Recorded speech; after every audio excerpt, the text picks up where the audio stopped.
Salut à tous, bienvenue pour un nouvel épisode de la Minute de Vérité, l'émission qui dévoile les conditions d'une catastrophe. Nous sommes le 12 novembre 2001 lorsqu'un Airbus A300 affrété par la compagnie American Airlines décolle de l'aéroport JFK de New York à destination de la République dominicaine. Malheureusement, l'appareil va s'écraser sur un quartier résidentiel du Queens, tuant 265 personnes à bord et au sol.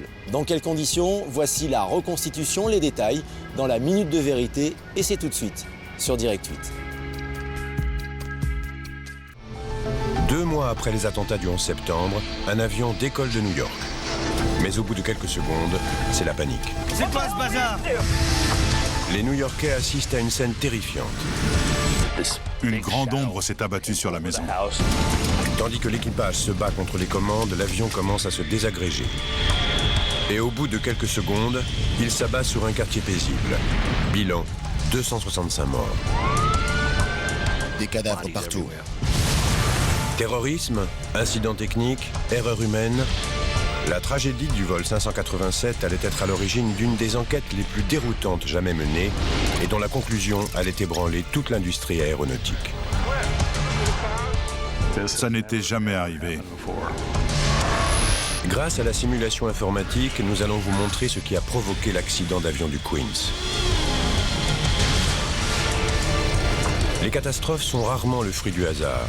Elles résultent souvent d'un enchaînement d'événements malheureux que nous allons tenter de reconstituer dans cette minute de vérité.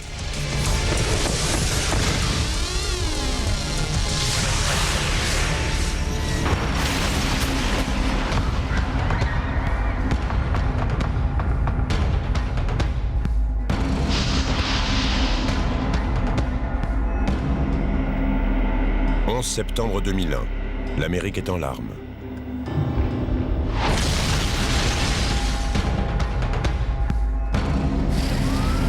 Deux mois plus tard, tout semble recommencer. Le moteur est tombé, après ça a été l'avion. Il s'est incliné sur la gauche et il est tombé.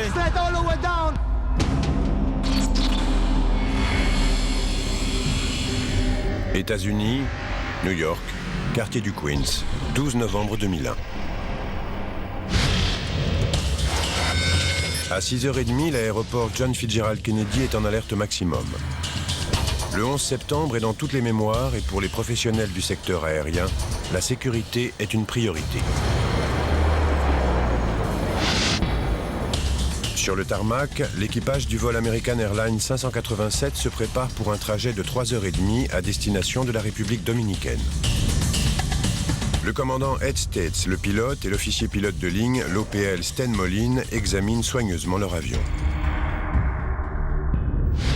Fils d'un pilote, Stan Moline travaille depuis 10 ans pour la compagnie American Airlines, où il est entré à seulement 24 ans. Comme pour son père, c'est pour lui plus qu'un métier. S'il n'avait pas été pilote, il n'aurait pas su quoi faire tellement c'était important pour lui. Il adorait son métier. Ce matin-là, 251 passagers se rendent en République dominicaine. Parmi eux, Hipólito Algaroba, 83 ans, et son épouse Ubencia, 73 ans. Le couple a décidé de rentrer au pays pour y passer sa retraite. Ubencia et Hipólito attendent Hector, leur fils, pour lui dire au revoir. Ils rentraient à la maison pour de bon, parce qu'après avoir élevé 3 enfants, leur boulot était terminé. Le couple est arrivé très en avance. Tellement en avance qu'on leur trouve des places à bord d'un avion qui doit décoller plus tôt. Au moment où Hector arrive à l'aéroport, ses parents sont déjà en salle d'embarquement. Mais sa mère ressort pour lui faire ses adieux. Je lui ai demandé comment allait mon père. Elle m'a répondu qu'il allait bien et qu'on se reverrait d'ici quelques mois quand j'irai les voir. Et je l'ai embrassé encore une fois pour mon père.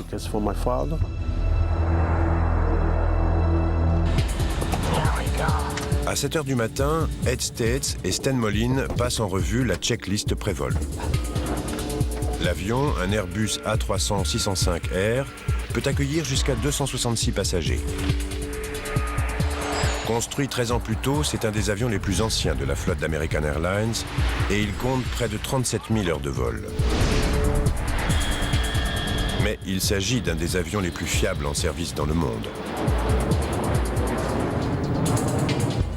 Selon les nouvelles mesures de sécurité, chaque passager doit être fouillé 2 fois. L'avion ne décollera sûrement pas à 8h30 comme prévu.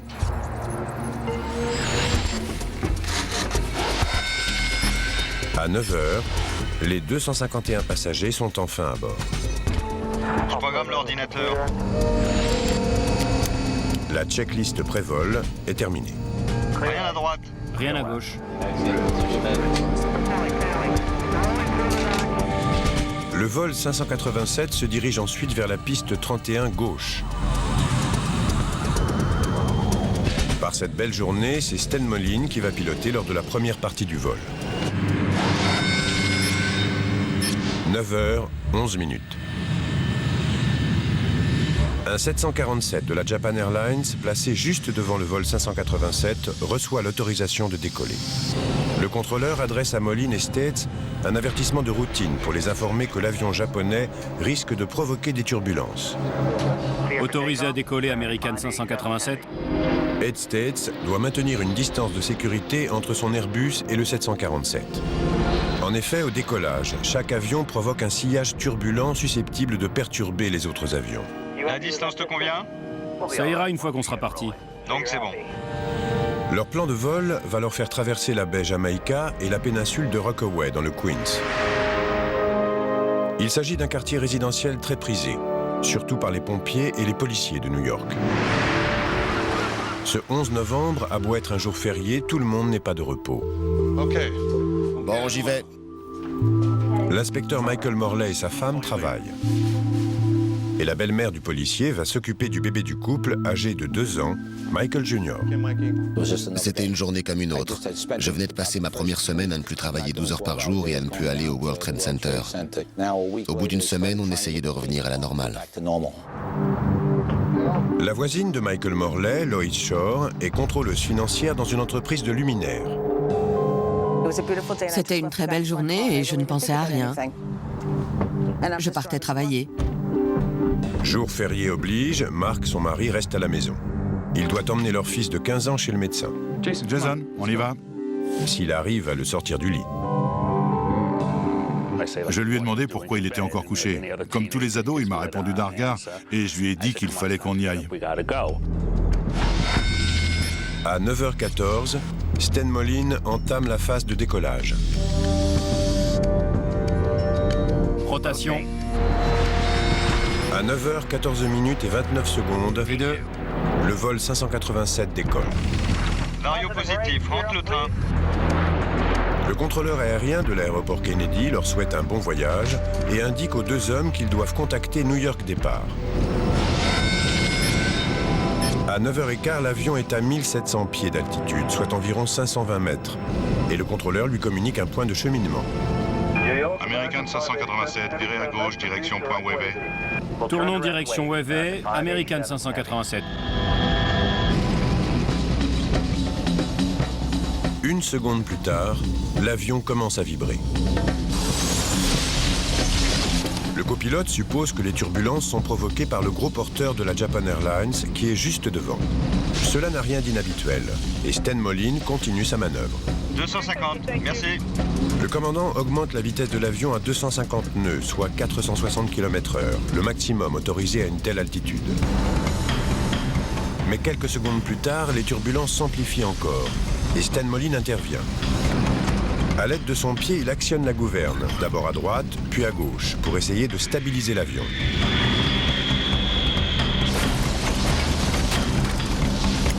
Puissance. Stan Moline demande plus de puissance pour conserver le contrôle de l'appareil. Ça va? Ouais. Cramponne-toi. Cramponne-toi. Plein gaz, s'il te plaît.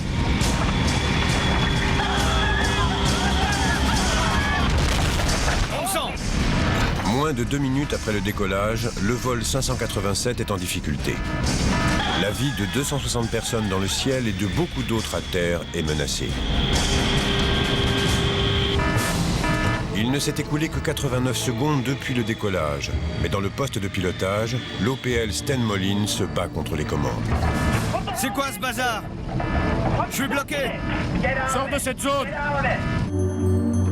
À terre, Pete Hayden, 53 ans, l'adjoint du capitaine des pompiers de New York, profite de son premier jour de congé depuis le 11 septembre. Son attention est attirée par un avion qui émet un bruit bizarre. Il avait des problèmes. J'ai regardé en l'air. Il volait plus bas que la normale. Et pendant que je regardais, il s'est mis à se désagréger. Bon sang!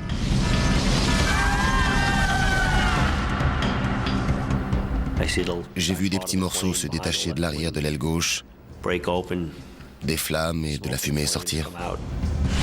Tandis que l'avion part en vrille, les moteurs se détachent.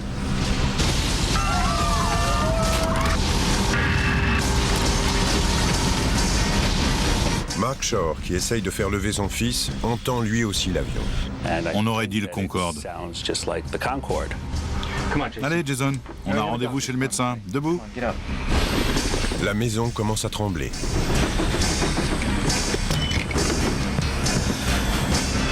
Pete Hayden n'en croit pas ses yeux.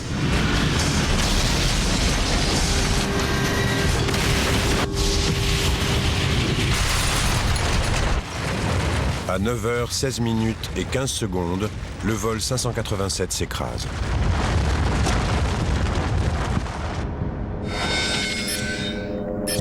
Il est 9h20 quand un pilote témoin du drame alerte les aiguilleurs du ciel de l'aéroport Kennedy. Regardez au sud, un avion s'est écrasé. Vous pouvez répéter? Un avion s'est écrasé au sud de l'aéroport. Un avion s'est écrasé? Il y a une boule de feu. Les contrôleurs repèrent effectivement un nuage noir au-dessus du quartier de Rockaway. Sur place, un caméraman amateur filme une scène d'horreur. Un avion s'est écrasé. Regardez, sur les maisons. Plusieurs maisons qui ont été écrasées sont en flammes. Il y a des débris d'avions partout. On dirait que tout le voisinage a été la cible d'une attaque. Pete Hayden est un des premiers à arriver sur les lieux. Des cadavres partout. Dans les rues, les cours. Certaines victimes étaient encore attachées à leur siège. Pour l'adjoint du capitaine des pompiers, cette scène a malheureusement un goût de déjà-vu. C'est un 11 septembre bis, sauf qu'en plus, c'est son quartier qui est touché. Je me suis demandé qui, parmi les gens que je connais, a été tué. L'ampleur de la tragédie qui apparaît petit à petit plonge les riverains dans l'hébétude. Le moteur est tombé et après ça a été l'avion. Et il s'est incliné sur la gauche et il est tombé. Des quatre coins de New York, les services de secours convergent vers Rockaway. Parmi eux, l'inspecteur Michael Morley. Il est horrifié d'entendre que l'avion s'est écrasé près de sa maison. Il pense à son fils et à sa belle-mère. Je savais que mon fils était à la maison avec ma belle-mère, donc j'étais paniqué comme n'importe quel père de famille. Je me demandais ce qui était arrivé à ma famille. La voisine de Michael Morley, Lois Shore, est en route pour son bureau lorsqu'elle apprend la terrible nouvelle de la bouche de son mari, Mark. Qu'est-ce qui est tombé? Il criait d'une voix hystérique que la maison avait brûlé. J'ai complètement paniqué et j'ai crié « Ouais, Jason, qu'est-ce qui s'est passé ?» Et la ligne a été coupée. Lois fait immédiatement demi-tour. La nouvelle du désastre se répand dans toute la ville. Roger, je dois t'interrompre car on vient d'apprendre qu'il y a eu un accident d'avion dans le Queens. Après avoir quitté ses parents, Hector Algaroba prend son petit déjeuner dans un bar. Il s'agirait d'un avion d'American Airlines. Il n'est pas sûr du numéro de vol de ses parents, mais son sang ne fait qu'un tour. Des centaines de pompiers venus de toute la ville luttent contre les flammes. Rudolph Giuliani, le maire, vient se rendre compte de l'ampleur des dégâts. Nous ferons tout ce que nous pourrons pour aider ces gens. Le président et son équipe sont prévenus, ils sont attentifs, ils surveillent tout le reste du pays, donc chacun doit garder son calme. Mais les New-Yorkais sont convaincus d'être la cible d'une nouvelle attaque et la ville est en ébullition. L'Empire State Building est évacué et le bâtiment des Nations Unies placé en état d'alerte. Les aéroports ferment et tous les avions civils sont cloués au sol. Des F-15 Eagle équipés de leur armement sont en alerte à travers tout le pays. Tunnels et ponts sont interdits à la circulation. Toute la ville est bouclée. L'Amérique craint de voir son pire cauchemar se répéter à nouveau. Tout le pays est pétrifié par les images effrayantes qui viennent de cet endroit habituellement paisible. S'agit-il d'un nouvel attentat? J'ai tout de suite pensé à un attentat, à une bombe à bord. Apparemment, aucun des 260 passagers et membres d'équipage n'a survécu. Et on ignore combien de gens ont péri au sol.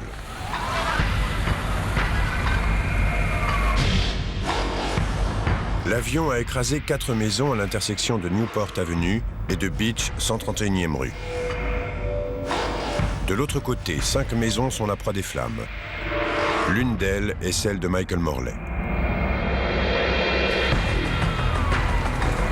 En arrivant sur les lieux, il est horrifié. Il n'y a aucun signe de son bébé ou de sa belle-mère. Sur le seuil de sa maison, 2 de ses hommes l'attendent. Il y avait quelqu'un à l'intérieur? Ma belle-mère gardait Mike. J'ai dit, mon fils est dans la maison.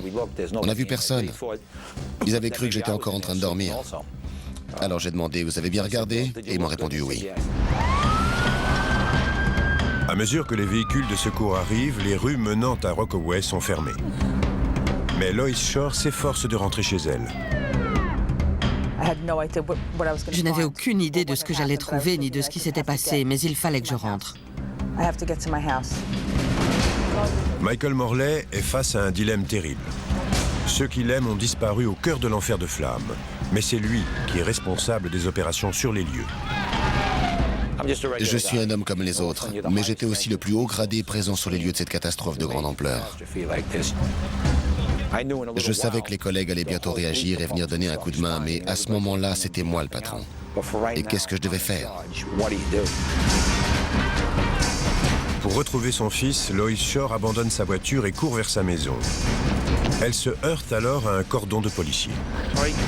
C'est chez moi! Il faut que j'y aille! Un policier m'empêchait de passer et je hurlais « Mon fils est à la maison, laissez-moi passer !»« Mon fils est à la maison !»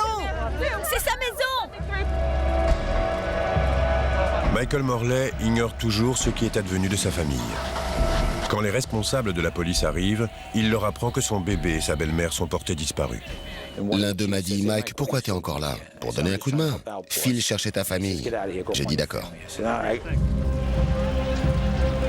Avide de nouvelles, de plus en plus de gens arrivent sur les lieux.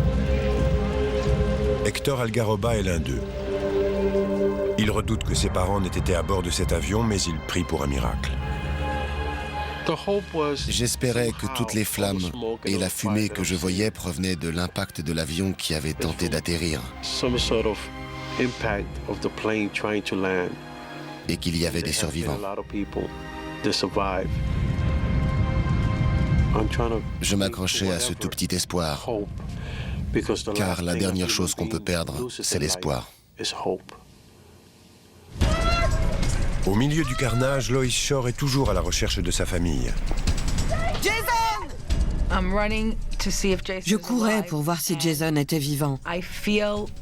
La situation était irréelle. Je ne voyais que de la fumée, rien d'autre. Michael Morley court éperdu d'une maison à l'autre dans l'espoir de découvrir sa famille réfugiée chez des voisins. Tous les parents qui ont perdu leur enfant dans une grande surface ont connu cette panique viscérale. On se met à transpirer, à angoisser, on ne veut pas penser au pire, mais on le fait quand même. Mais là, c'est 100 fois pire, parce qu'un avion vient de s'écraser sur votre maison. Jason, réponds! Puis, Lois Shore entend enfin la voix qu'elle attendait. Maman! J'ai vu Jason et Mark. Loïs! On est là! Quand je les ai vus vivants, tout le reste n'a plus eu aucune importance. Vous allez bien? Jason et son père sont sains et saufs. Ils sont sortis de la maison quelques secondes avant la catastrophe. Mon Dieu, tu vas bien? Elle m'a pris dans ses bras, elle n'arrêtait pas de pleurer. Elle me demandait si j'allais bien. Je ne savais pas ce que je ressentais. C'était juste super d'être réunis. Non loin, Michael Morley cherche toujours lorsqu'un voisin l'appelle. Mike, par ici! Ils sont là! Je les ai vus. C'était un sentiment fantastique. 2 secondes plus tôt, je paniquais, les croyant morts, mais ils étaient là. Mon fils s'est mis à pleurer en me voyant. Ça fait quelque chose de voir son enfant pleurer, et les larmes me sont montées aux yeux. Je l'ai tenu contre moi pendant environ 5 minutes. Mais ces rares moments de joie sont éclipsés par des centaines de moments de désespoir.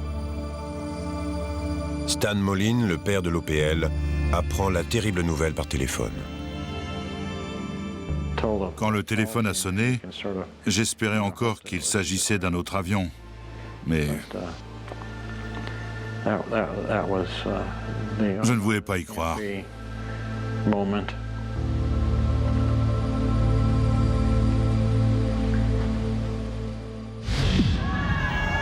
En République dominicaine, les gens qui attendaient l'avion à l'aéroport de Saint-Domingue doivent eux aussi faire face à la terrible vérité. Leurs proches sont morts.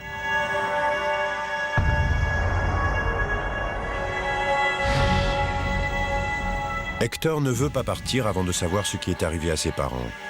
Il continue d'espérer, envers et contre tout. Une fois le sinistre maîtrisé, le décompte et l'identification des cadavres commencent. Et Rudolph Giuliani tient une conférence de presse. Pour l'heure, nous avons retrouvé 132 corps.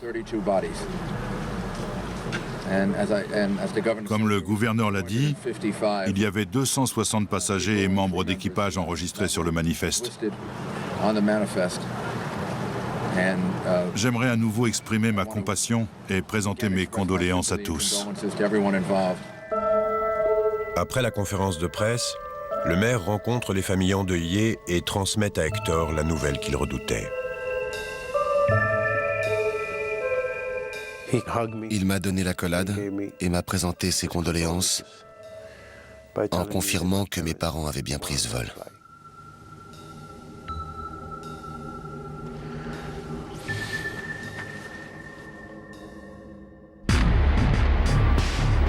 Deux mois et un jour se sont écoulés depuis le 11 septembre. Et les points communs avec l'attentat du World Trade Center sont frappants. L'Amérique se tourne vers la Maison-Blanche en quête de réponse. À midi, le porte-parole de la Maison-Blanche, Harry Fleischer, fait une déclaration.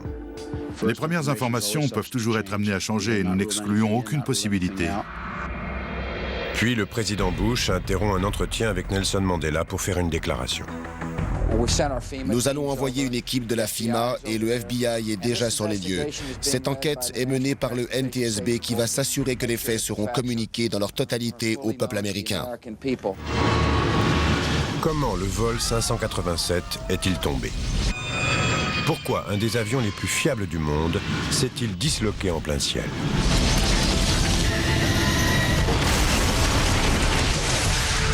En retraçant le fil des événements qui ont conduit à ce jour fatidique et en analysant en détail l'enquête qui a été faite, nous allons vous révéler ce qui est vraiment arrivé au vol 587 d'American Airlines. Moins d'1 heure après le drame, 21 membres du NTSB, l'équivalent du Bureau d'enquête et analyse, se mettent en route. À leur tête, Bob Benson, un enquêteur chevronné qui a travaillé sur 94 accidents, dont celui de Lockerbie en 1988 en Écosse. Mais même cette tragédie ne l'a pas préparé à la pression qui l'attend à New York. C'était particulièrement important pour nous de mener à bien cette enquête du premier coup. Pas question de changer d'avis en cours de route. Benson sait que les premières heures d'une enquête sont cruciales. Son équipe commence à réunir des indices sur les lieux, une étape dangereuse, choquante et pénible. À tout prendre, je préfère encore les déserts, les champs de maïs, les sommets montagneux ou les marais. Tout plutôt que des accidents en milieu urbain. Les alentours recèlent des indices importants et il est essentiel d'entendre les témoins qui ont vu l'avion se disloquer en plein vol. Tout l'avion a tremblé et la queue s'est détachée. C'est tout ce que j'ai vu. Et boum. Les moteurs sont tombés environ 250 mètres avant l'avion. Le premier sur une maison, le deuxième sur une station-service. L'emplacement des deux moteurs par rapport au reste de l'épave peut également être significatif. En repérant l'emplacement exact des débris, les enquêteurs devraient pouvoir déterminer l'ordre dans lequel ils se sont détachés. On fait appel à des bateaux de la marine et de la police pour renflouer les débris qui se sont abîmés dans la baie Jamaïca. Alors que Bob Benson se rend en voiture sur le front de mer, il assiste à une découverte capitale. Une grue sort de l'eau une partie de l'empennage vertical. Ça a attiré notre attention. L'empennage vertical est un élément essentiel d'un avion. Sans lui, ce dernier ne peut tout simplement pas voler. L'empennage flottait à environ 1200 mètres du lieu du crash. Pour les enquêteurs, c'est la preuve qu'il s'agit d'un des tout premiers éléments à s'être détaché. Il se pourrait même qu'il soit au cœur du drame. Mais comment un tel accident a-t-il pu se produire? Le détachement de l'empennage vertical est un événement sans précédent. Pour les centaines de témoins oculaires, l'explication ne fait aucun doute. Il s'agit d'une bombe. J'ai vu l'explosion et j'ai eu l'impression que l'avion perdait une de ses ailes. Il a piqué vers le sol. J'ai senti un impact, puis j'ai vu de la fumée. Mon voisin m'a crié « Mettez-vous à l'abri !» J'ai vraiment cru que c'était une bombe. Même pour un enquêteur chevronné, il est difficile de ne pas tirer des conclusions hâtives. On n'est pas censé spéculer lors des premières phases d'une enquête, mais là, c'était difficile de ne pas le faire. Tandis que l'équipe entame l'analyse de l'empennage vertical, le FBI commence à chercher des traces d'explosifs.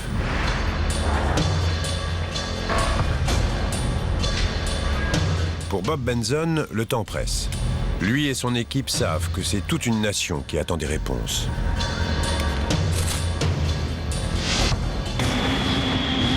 Cramponne-toi! Cramponne-toi! Mike, par ici!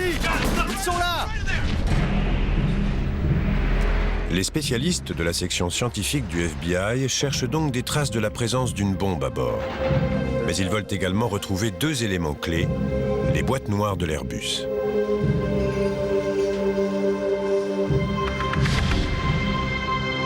L'enregistreur phonique a enregistré tout ce que les pilotes se sont dit. Quant à l'enregistreur de paramètres, il doit pouvoir dire exactement comment l'avion s'est comporté durant son très court vol. Ces boîtes noires pourraient permettre d'élucider le mystère, mais encore faut-il les trouver. Une opération qui prend parfois plusieurs jours. Et peut-être seront-elles trop endommagées. Pourtant, quelques heures après le début des recherches, les enquêteurs ont un coup de chance. Marion Blaquet, porte-parole du NTSB, fait une déclaration. Nous avons retrouvé l'enregistreur phonique. Si les spéculations autour de l'accident vont bon train, l'hypothèse de l'attentat reste privilégiée dans l'esprit du public. Pourtant, Bob Benson et son équipe sont perplexes. Ils n'ont encore découvert aucune preuve dans ce sens. Il n'y a eu aucun signe d'activité suspecte à l'aéroport et aucun groupuscule n'a revendiqué l'attentat. Aussi, alors que l'enquête ne fait que commencer, le NTSB se risque à annoncer qu'il ne s'agit pas d'un acte délibéré. Si le NTSB reste chargé de la direction de l'enquête, c'est parce que tous les renseignements actuels indiquent qu'il s'agit d'un accident. Mais cette déclaration ne suffit pas. Les New-Yorkais pensent qu'on cherche à étouffer la vérité. Le NTSB s'efforce de les rassurer. Si nous devions trouver des traces d'une activité criminelle, nous ferions en sorte que le public le sache aussitôt. Et l'enquête serait alors redirigée. Pour Bob Benson et son équipe, la tension monte. La découverte de l'enregistreur phonique est un grand pas en avant. Grâce à la première boîte noire et à l'empennage vertical, le NTSB espère pouvoir reconstituer l'enchaînement des événements qui ont conduit à l'accident. Bien que l'enregistreur soit endommagé, la bande magnétique qu'il contient est intacte. Elle est expédiée d'urgence au siège du NTSB à Washington. Loin des médias, des spécialistes commencent à étudier les derniers instants du vol. Blinga, s'il te plaît. Chaque mot, Chaque son est soigneusement analysé. À la 89e seconde du vol, la bande a capté un bruit effrayant. Une déflagration bruyante. Et tout de suite après, l'équipage commence à se battre contre les commandes. Ça va? Oui, bien. Cramponne-toi! Cramponne-toi!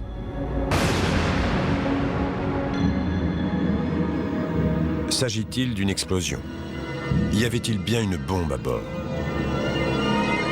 En l'absence de l'enregistreur de paramètres, établir la vérité s'annonce pour le moins difficile. Sans cet appareil, raconter ce qui est arrivé relève de la spéculation. C'est plus difficile. 2 jours durant, les enquêteurs passent au peigne fin une montagne de gravats pour localiser le précieux enregistreur. Mais c'est à 3 km de là qu'ils vont trouver une nouvelle piste. 2 caméras de surveillance installées sur le pont de Triborough ont filmé les derniers instants du vol 587.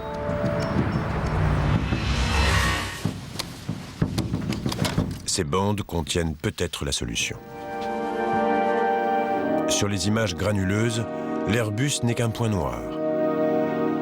Sur un des films, le point en question disparaît derrière un bâtiment. Puis il entre dans le champ de la 2e caméra. On y voit alors ce qui est peut-être un instant crucial, une traînée blanche tout juste visible dans le sillage de l'avion. Est-ce l'explosion que tant de témoins disent avoir vue? Est-ce la source de l'explosion après laquelle l'OPL a perdu le contrôle? Est-ce la preuve qu'il y avait finalement bien une bombe à bord? Le seul moyen d'en être sûr, c'est de comparer le minutage. Si la traînée blanche est apparue au moment du bruit de l'explosion enregistré par la boîte noire, c'est que ces 2 phénomènes correspondent vraisemblablement au même événement. Les enquêteurs se rendent au péage du pont de Triborough. En se servant des bâtiments comme point de référence, ils calculent exactement où et quand la traînée est apparue. Et le résultat confirme leur hypothèse, il ne s'agit pas d'une bombe. On constate que la traînée est apparue 8 secondes après l'événement qui a conduit à l'accident. Les calculs démontrent que la traînée est postérieure à l'explosion. Il s'agit certainement de carburant s'échappant de l'avion qui se disloque. Ce n'est pas l'origine de l'accident, mais c'est peut-être ce qui a incité certains témoins à croire qu'ils ont vu une explosion.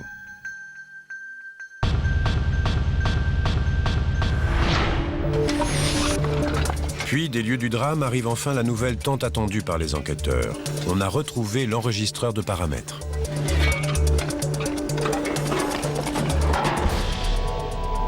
Mais c'est la douche froide. La 2e boîte noire est endommagée. Le NTSB l'envoie malgré tout chez son fabricant pour qu'il tente d'en tirer quelques renseignements.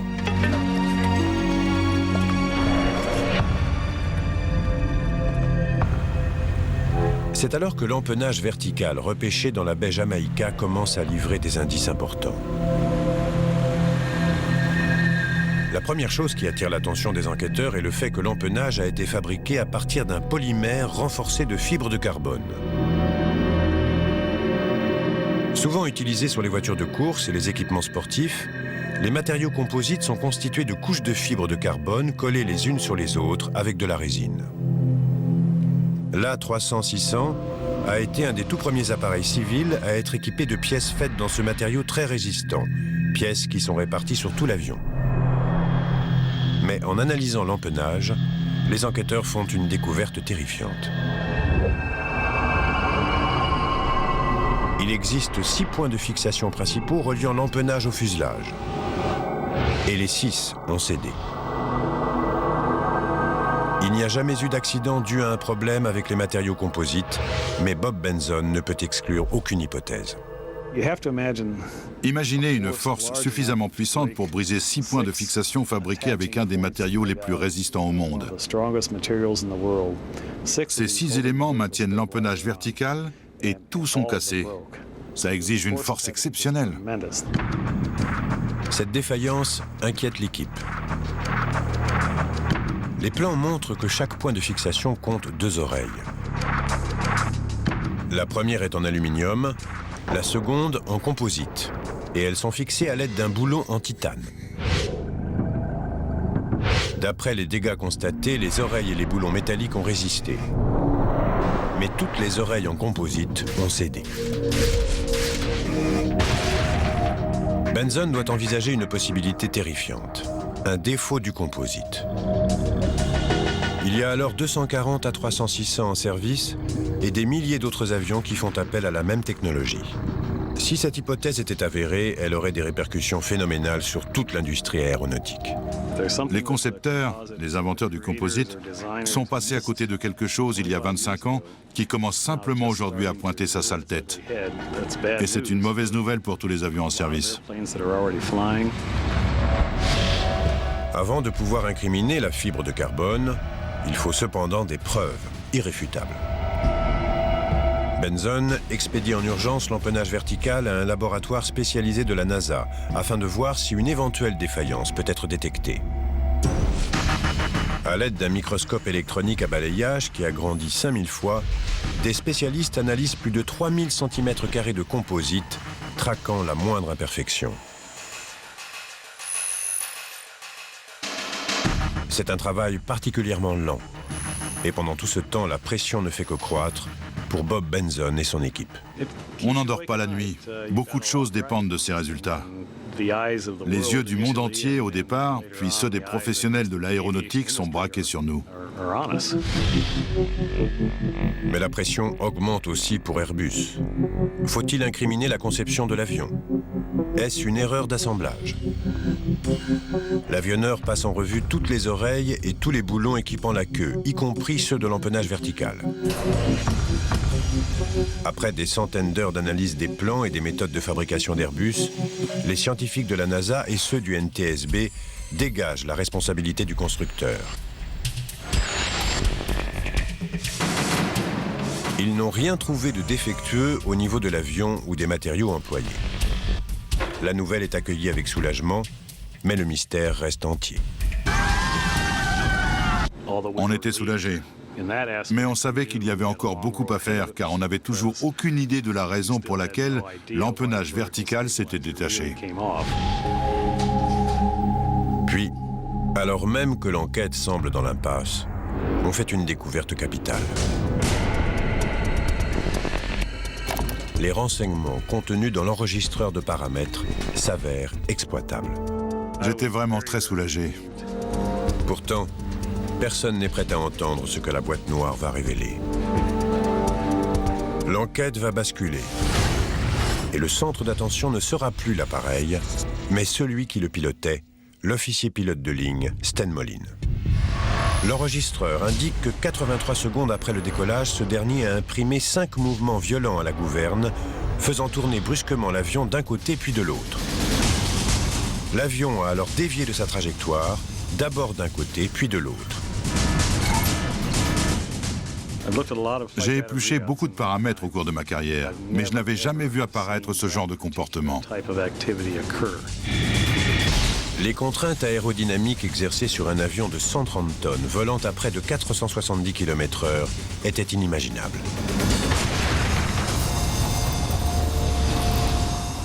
Pour nous, c'était du jamais vu. On était abasourdis. Il semble qu'au 5e mouvement de la gouverne, tout l'empennage vertical se soit détaché. Cette conclusion fait l'effet d'une bombe. Rien qu'en actionnant les commandes, le copilote a cassé l'avion.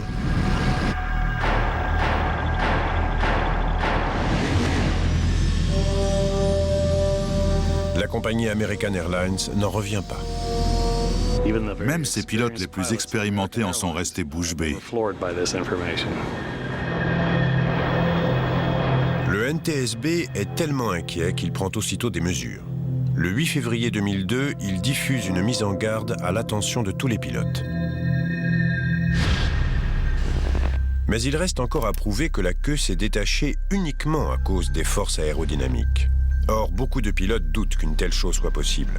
Le seul moyen de s'en assurer consiste à effectuer des simulations informatiques, un procédé qui peut prendre des mois. Si cette théorie s'avère fondée, on pourra enfin écarter avec certitude l'hypothèse d'un attentat terroriste. Mais Bob Benson est confronté à un nouveau mystère déroutant. Pourquoi le copilote a-t-il agi ainsi?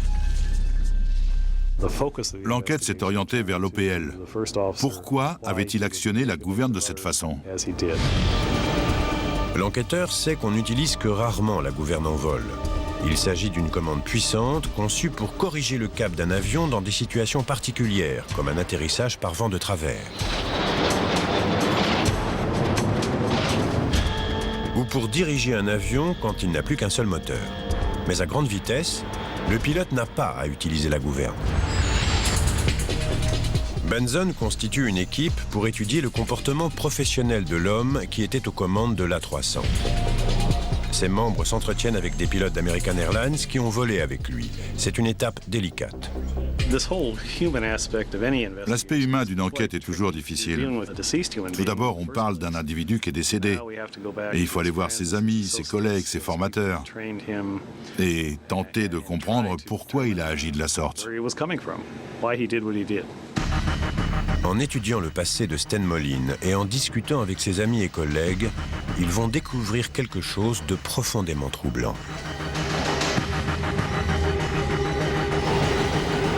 L'ultime rebondissement dans l'enquête sur le drame du vol 587 va ébranler les fondements mêmes de l'industrie aéronautique.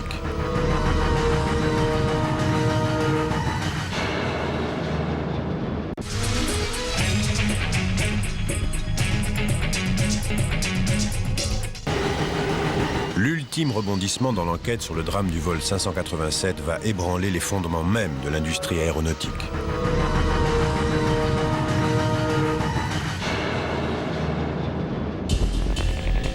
Les enquêteurs pensent être sur le point de découvrir la cause exacte de l'accident.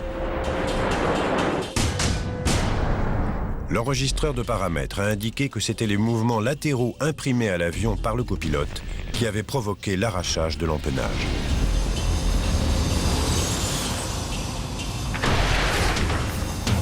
Il ne reste plus qu'à savoir pourquoi il a actionné la gouverne de cette façon. Les spécialistes épluchent à nouveau les données de l'enregistreur phonique. On doit être à 5000 une fois en l'air. Première possibilité, le sillage turbulent. Un phénomène bien connu des enquêteurs du NTSB. Un avion en vol laisse derrière lui de l'air en rotation. Et ces tourbillons peuvent parfois renverser l'avion qui se présente juste derrière.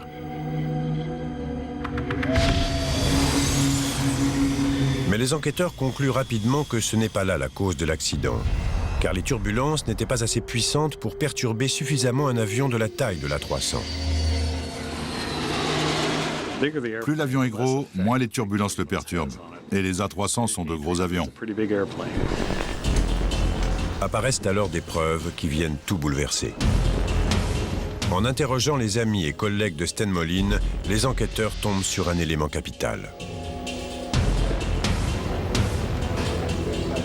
Un pilote et ancien collègue de Stan Moline se souvient d'un vol qu'il a fait avec ce dernier. Dans une zone de turbulence, il avait actionné violemment la gouverne alors que l'avion ne semblait aucunement en danger. Cette preuve est concluante. L'OPL a déjà réagi de cette façon dans des conditions similaires. Quand les pilotes nous ont parlé de la tendance de l'officier pilote de ligne à trop utiliser la gouverne, ça a fait tilt de notre côté. Mais les révélations ne s'arrêtent pas là.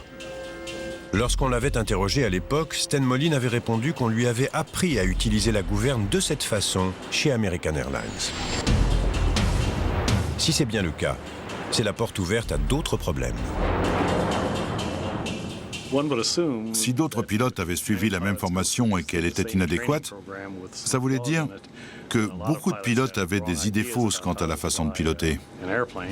La compagnie ayant 712 avions en service, Bob Benson doit rapidement faire toute la lumière sur ce problème. American Airlines confirme qu'une de ses formations enseigne aux pilotes à utiliser la gouverne pour se sortir d'une situation inhabituelle, comme le prouve cet enregistrement. Si vous n'actionnez pas la gouverne à ce moment du roulis, voilà ce qui va arriver. Ensuite, le NTSB examine les autres outils de formation et plus particulièrement les simulateurs de vol. Ils permettent d'enseigner aux pilotes à réagir face à différentes situations d'urgence, dont le sillage turbulent. Dans un de ces scénarios, les pilotes apprennent à utiliser la gouverne de manière très agressive. Le programme informatique du simulateur de vol a même été modifié pour inciter à utiliser la gouverne, surtout lorsque l'avion inclinait à gauche ou à droite. Airbus avait pourtant signalé aux compagnies aériennes que cette pratique était une source d'inquiétude. La formation disait aux pilotes qu'il était permis d'utiliser la gouverne pour sortir l'avion de certains comportements inhabituels. Plus important encore, peut-être, en simulateur, on leur apprenait à utiliser la gouverne de manière vraiment très agressive pour y parvenir. Cette découverte provoque une controverse. Lors d'une audition publique, American Airlines affirme qu'Airbus n'a pas expliqué qu'il y avait des limites à l'utilisation de la gouverne. J'ignorais qu'on ne pouvait pas le faire. Pas faire quoi? Manier les commandes violemment. La compagnie affirme également que la gouverne était très sensible et que les pilotes ne savaient pas exactement quelle inclinaison il lui imprimait. Lors de son enquête, le NTSB constate que c'est effectivement le cas et que la gouverne devient en outre de plus en plus sensible à mesure que l'avion gagne en vitesse. Au sol, il faut relâcher la pédale de 10 cm pour obtenir un braquage complet. Mais en l'air, 4 cm suffisent pour obtenir le même résultat.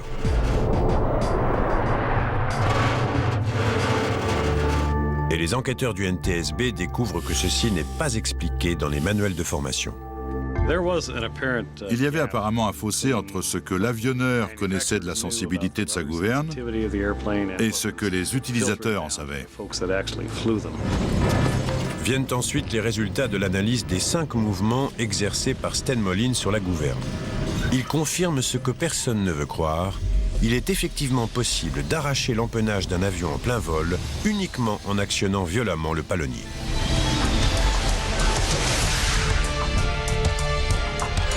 Dès lors, ce qui est arrivé au vol 587 est clair. Les enquêteurs peuvent désormais reconstituer l'enchaînement des événements qui a conduit à la minute de vérité.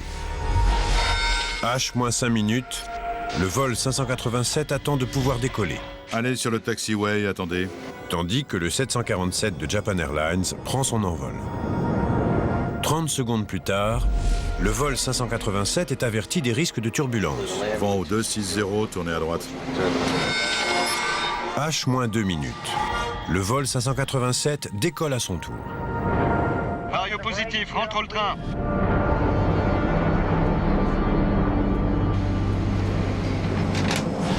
À H-1 minute, les premières turbulences se font sentir, mais Stan Moline maintient le cap. H-30 secondes. Le vol 587 entre dans une zone de turbulence plus violente et l'avion s'incline sur la gauche, ce qui rappelle à l'OPL son entraînement en simulateur. Gouverne! Ignorant que la gouverne est beaucoup plus sensible en vol, il actionne violemment les pédales, imprimant un braquage maximal. L'avion vire brusquement sur sa droite, imposant des contraintes énormes à l'empennage. Selon les enquêteurs, Stan Moline, surpris, a dû penser que son avion était victime du sillage turbulent, alors que c'était en fait son usage de la gouverne qui provoquait les soubresauts. Il actionne aussitôt le palonnier dans l'autre sens, faisant violemment tourner l'avion vers la gauche et infligeant à nouveau des contraintes énormes sur la queue.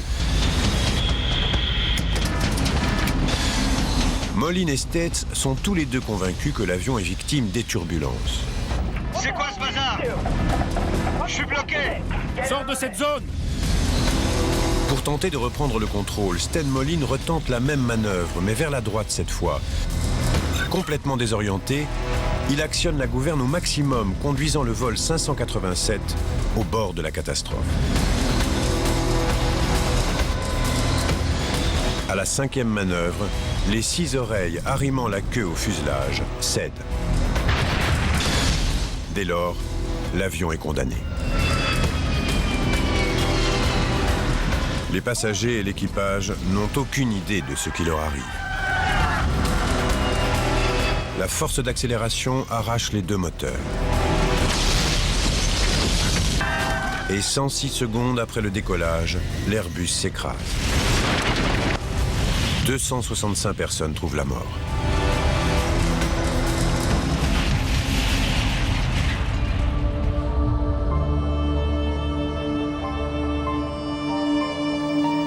L'enquête a permis de tirer les leçons de cette effroyable tragédie. Airbus a émis un bulletin pour rappeler aux pilotes comment utiliser la gouverne et American Airlines a modifié sa formation. Conjointement avec le NTSB, l'industrie aéronautique a pris les mesures nécessaires pour qu'une telle catastrophe ne puisse plus jamais se reproduire. Un Boeing explose entre Paris et New York, causant la mort de 230 personnes. Accident ou acte de guerre? Tout de suite, retrouvez la Minute de Vérité.